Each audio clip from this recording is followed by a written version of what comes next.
সম্মাননা স্মারক প্রদান করছেন সম্মানিত সভাপতি সাহেবকে আমাদের প্রাক্তন ছাত্র মোহাম্মদ মোত্তালিব হোসেন, আব্দুস সবুর এবং মোহাম্মদ জসিম উদ্দিন।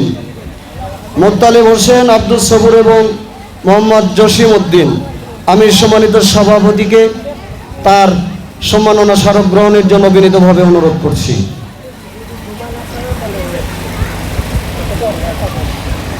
এ পর্যায়ে আজকের এই অনুষ্ঠানের সম্মানিত প্রধান অতিথি জনাব মোহাম্মদ বেলাল হোসেনকে সম্মাননা স্মারক প্রদান করছেন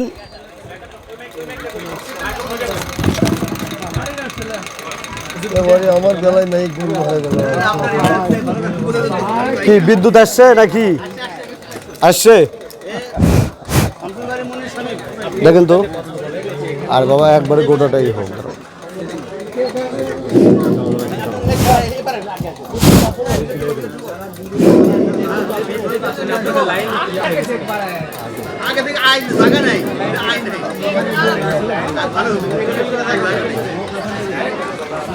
প্রধান অতিথিকে সম্মাননা স্মারক প্রদান করছেন অত্র মাদ্রাসার প্রাক্তন ছাত্র শামীম, মনির এবং শামসুল বাড়ি।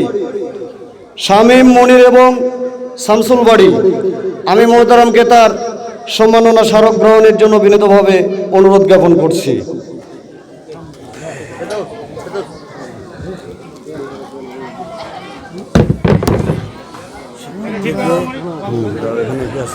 শহীদুল্লাহ, ওদের নামটা তো ই করেনি। আচ্ছা, শহীদুল্লাহ, মুস্তাক, আচ্ছা, ওই দুটাই। রায়হান উদ্দিন।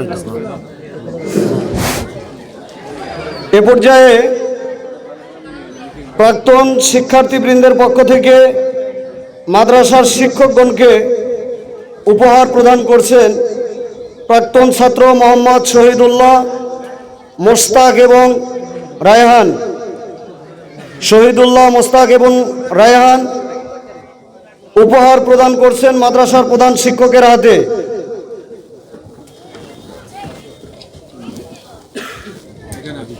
এই বড়টা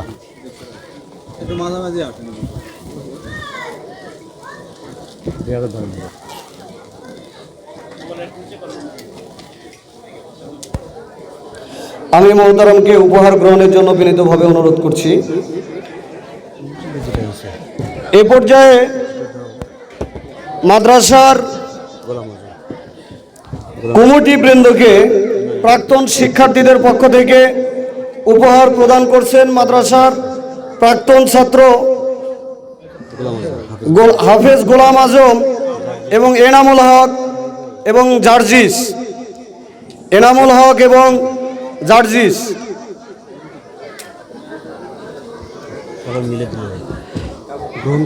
উপহার প্রদান করছেন মাদ্রাসার সম্মানিত সহসভাপতি আলহাজ এবিএম আব্দুল আওয়াল সাহেবের হাতে। আমি মোহতারামকে উপহার গ্রহণের জন্য বিনীতভাবে অনুরোধ করছি।